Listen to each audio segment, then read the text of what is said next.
Welcome back to Super DC Gaming, everyone. So, today, we're at the final movie. We're doing the ultimate one. Batman and Robin. We're going to be reviewing this one. The final film in the 1989 to 1997 Batman film series. And oh boy, this review's probably going to get me a shit ton of hate, but who cares? So, Batman and Robin. This came out in 1997, directed again by Schumacher. And it's the last film of the 4-film Batman series. It stars George Clooney as Batman, replacing Val Kilmer because Val Kilmer was busy with Time to Kill. So it stars George Clooney as Batman, Chris O'Donnell as Robin, Alicia Silverstone as Batgirl, Arnold Schwarzenegger as Mr. Freeze, Thurman as Poison Ivy, Micheal Gough as Alfred, and Hingle as Jim Gordon. So, as you all know, this movie is rather infamous for being, well, what is called the worst superhero film ever made. But the thing is, though, is this the worst Batman movie? Is it? No. I know. Put all your pitchforks and guns down and hear me out. Is it a great movie? Not really. Is it a fun time? Yes. A very fun time. I can't say this is a bad movie. I can't say it's the worst Batman movie. Unfortunately, that still has to go with Batman v Superman. I'm sorry, but it's true. Batman v Superman is worse than Batman and Robin. Sorry to say, I know the truth hurts. And yes, Ben Affleck is a worse Batman than George Clooney. I'm dropping it right now. Come at me all you want. Let the chaos begin. You can cry all you want and cope, but it's true. Ben Affleck, no, George Clooney is a better Batman than Ben Affleck. Being a troll now. But, yeah, so the plot of the film, is about Batman and Robin.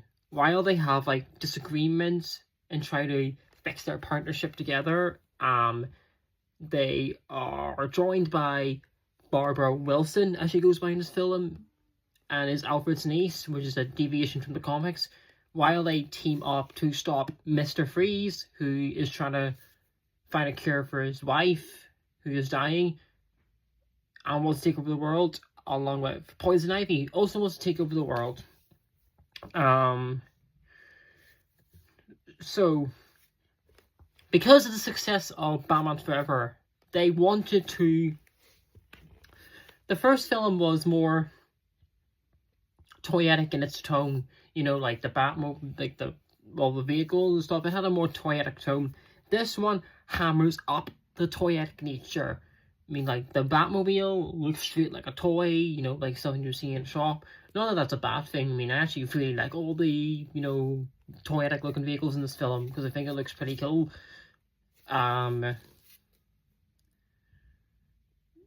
There is, the one-liners, okay, we need to talk about, so, the film opens up, and as soon as they're about to get in the Batmobile, Robin's like, I'm in the car, chicks take the car, and then Batman's like, this is why Superman works alone, which does add the idea that Superman is in the Burton/Schumacher movies. Well, not directly in them, but he's in that same universe. So this movie was hated for Mr. Freeze's continuous ice pun jokes. And I'm going to come out and say it right now. Mr. Freeze's ice pun jokes, well, ice puns and that whole thing, I find it entertaining. I mean, like, I used to not like it, but it grew on me over time. So, yeah. I'm not too big a fan as, I'm not too big a fan as Barbara as being Alfred's niece instead of being Commissioner Gordon's daughter. But I can appreciate them wanting to deviate and try to be more unique. George Clooney is Batman. His the bat suit and like the Robin suit, they have the bat nipples. George Clooney's bat suit, like the main one, the purple one, or whatever color it is, not too big a fan of it. I'm more so a fan of the like ice one, where it's like the bat symbols all white, like on the purple thing. I think that looks pretty cool because, you know, it's a more unique design. Not too big a fan of Robin in this film because he whines constantly. Like, it does get on your nerves a bit, but you know, it's not like he's not the worst that they could be. Could be worse. So they when and about like Poison Ivy, for all the shit that people give this film, you can definitely tell that the actors had fun with what they were doing. I mean, Poison Ivy, I liked the way she was in the movie. Like, I think Thurman was great in her role. And about this, when I said about the movie being toyetic, whenever Mr. Freeze drops his ice gun, it kind of bounces like a toy. So yeah, if you know what was like a toy, just the whole film, and it's very reminiscent of the 1960 TV show, which is pretty cool, isn't it? So yeah, and what I want to talk about is, for as much hate as George Clooney's Batman gets, there's, like, he doesn't kill, and he actually cares about Mr. Freeze. He actually helps him, which I thought that's, like, the most Batman part of the movie. And then, I know you guys want me to talk about this, so let's talk about it. The Bat credit card. I'll give you all a second to start doing your Bat credit card nostalgia critic memes. Okay, now that we got that out of the way, the Bat credit card makes sense in a way because if Batman had to buy himself one, like, in that moment, he can't use, you know, his Bruce Wayne credit card because that would obviously give away the fact that, you know, people realize it's Bruce Wayne. So in that context, it makes sense, because why would Batman use Bruce Wayne's credit card? Because that's just a dead giveaway that Batman is Bruce Wayne. So it's like smart thinking there. So yeah.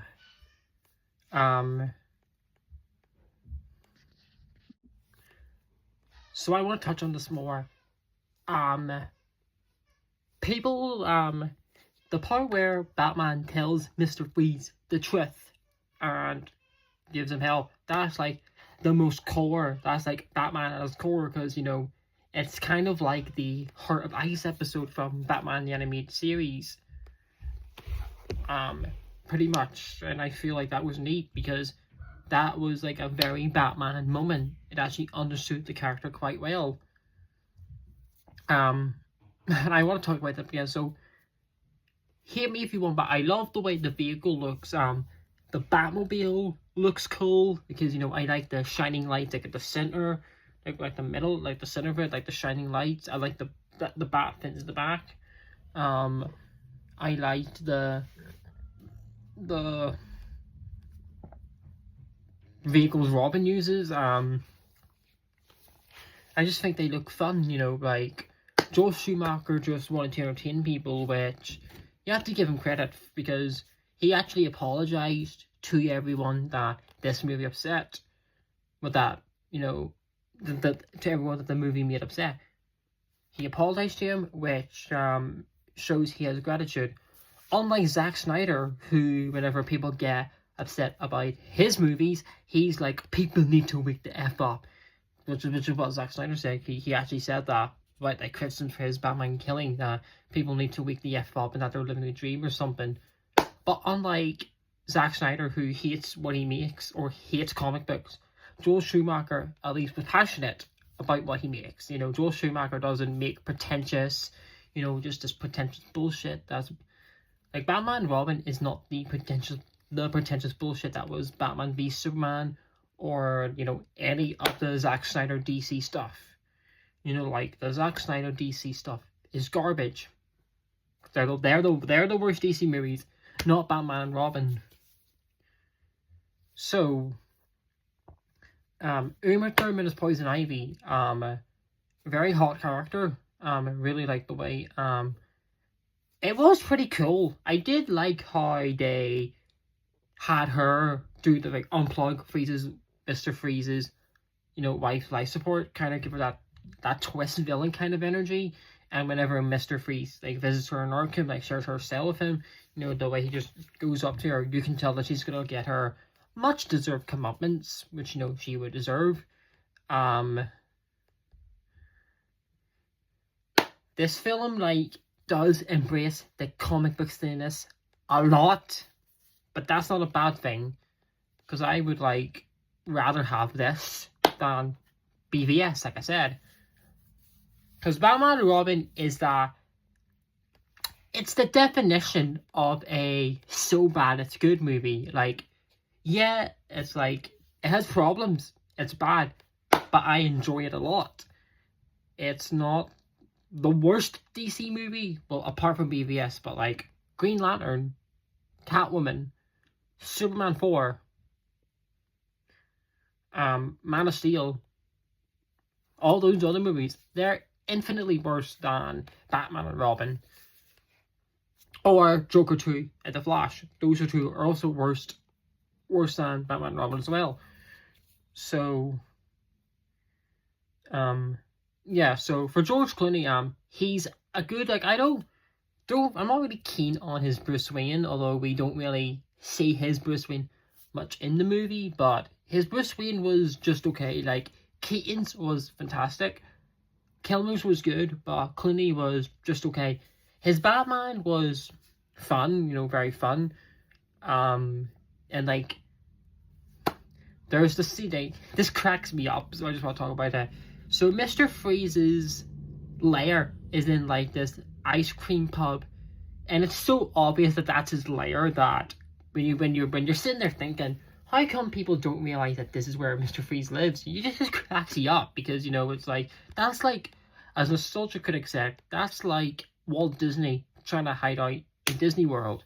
It's just like that obvious of where he's going to be at, and yet people don't, you know, realize it. It was just pretty funny, you know, like, but then again, you're not really meant to question that. It is just trying to have a good laugh, which is what I can appreciate the movie for. What else do I want to talk about? Oh yeah, Bane was in this movie. I just forgot that he was in this movie. He was just a henchman to Poison Ivy, I believe. Kind of wasted potential, considering Bane wasn't all that all the time. He's only like 6 years old at the time, because he was introduced in the Nightfall storyline. But yeah, just thought I'd mention Bane, even though he doesn't do much. But his design is cool. I like his design more than Tom Hardy's a little bit. But so yeah, Bane was pretty cool. Oh yeah, and John Glover, who not only voiced Riddler in Batman the Animated Series, also plays Dr. Jason Woodrue, who is responsible for turning Dr. Pamela Isley into Poison Ivy, where like he shoves her out the window. That is Riddler's voice actor from the Animated Series. So I thought, yeah, that was pretty cool, even though it was only very briefly, but I enjoyed that. Robin's suit also, like the red on it, it looks a lot like the Nightwing suit. You know, like it's called like the red that goes like up here across the suit. And it looks very reminiscent of Nightwing's costume, even though Nightwing isn't really in the movie. But yeah, like, and it does strongly resemble New 52 Nightwing. I haven't read much of New 52, but I do know from like Arkham Knight that in the New 52 era, the logo on Dick's chest is red instead of blue. So I thought that was pretty nice. I wonder if that's where the designers for Nightwing's New 52 design got inspiration from. I think that's where they got the inspiration from Batman Robin, which if it is, that is pretty cool. And the final scene of Batman, Robin, and Batgirl, you know, running towards the screen from the Bat Signal, you know, as the formation of the Bat Family, as well as the scene where they in main manner partnering up. I thought that was a great way to end the movie. You know, like, especially with Batman coming towards the screen. But it was great, you know, it was like, it just has that, like, a feel-good moment. So, that was my Batman and Robin review. And with that concludes this review series of these 4 Batman films. So, what do I rank them out of 10? Well, why would I rank them? Well, Batman Returns, 89, Forever, and Robin. These movies are good. I enjoyed them. You may disagree with me, but I don't care. These movies were like, they're classics, and I enjoyed them a lot. So yeah, hope you guys enjoyed this 4-part review series of mine that I've been doing. And with this, we are 5 days. Well, when this video is uploaded, it will be 5 days until Lego Batman Legacy: The Dark Knight comes out.